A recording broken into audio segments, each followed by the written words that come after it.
বাপ মাকে মানে না যে সে জান্নাতে যাবে না।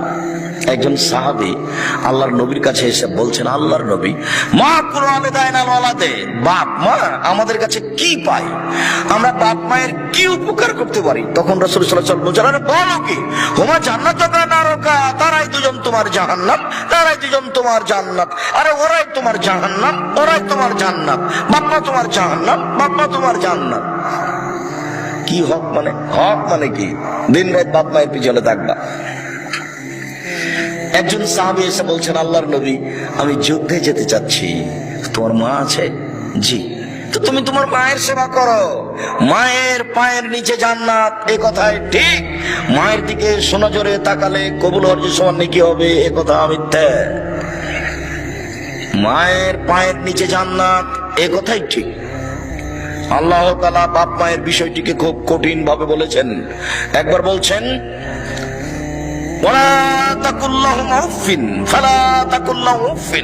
কখনো তাকে বলতে পাবো না, এই শব্দ ব্যবহার করতে পাবো না।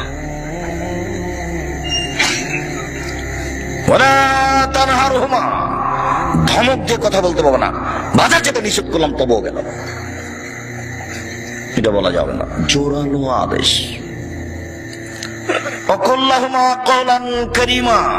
কথা বললে নরম করে বলবা। হাত নিচু করে সংবরণশীল হয়ে ধীরে বাপ মায়ের সামনে যাবা। তার সামনে কিভাবে কথা বলতে হবে, যাওয়ার গতিটা কেমন হবে, এ কথা আল্লাহ বলছেন। আপনাকে আমি কি দিয়ে বুঝাই বাপ মা কি জিনিস? রাজশাহীর মেয়র একদিন নদাপাড়াতে এসেছেন, তো ওসি, থানার ওসি, শাহ মকদুম থানার ওসি মেয়রের সামনে গিয়ে এইভাবে দাঁড়িয়ে হাতটাকে এইরকম করে বলছে, স্যার এখন আমরা কি করব স্যার? তো দৃশ্যটা দেখে ব্যাপারটা কি, এভাবে এ তো বাপ মায়ের সামনে দাঁড়াতে হবে, এইখানে কেন এরকম? চট করে দেখে আমার ওই দৃশ্যটা মনে পড়ে গেছে, যেহেতু বাপ মায়ের সামনে হতে হবে, এইখানে কেন এরকম? এবারে হাত দুটাকে নিচু করে মাথা নত করে বলছেন, স্যার এখন আমরা কি করব স্যার? ওদের যাওয়ার সময় হয়ে গেছে, যাবে কি যাবে না, সকাল থেকে এসে আছে, এখন বিকেল 3-4 হয়ে গেছে।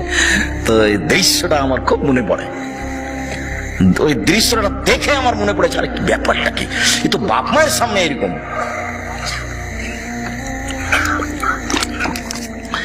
কিভাবে বাপ মায়ের সামনে যেতে হবে কথা আল্লাহ বলেন, কিভাবে কথা বলতে হবে বাপ মাকে এ কথা আল্লাহ বলেন। আপনাকে আমি কি দিয়ে বুঝাই?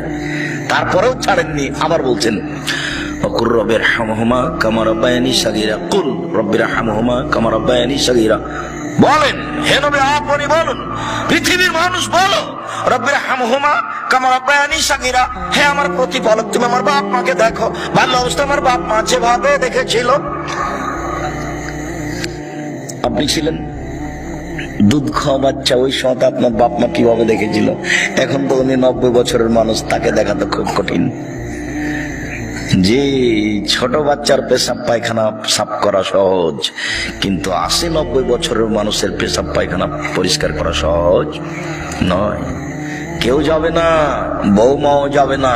বৌমাকে যদি আপনার স্ত্রীকে যদি যেতে বলেন, তাহলে আপনার স্ত্রী বলবে, যাও তুমি, তোমার মা আমাকে অকথ্য ভাষায় গালি দেয়, তোমার মাকে আমি দেখবো মানে?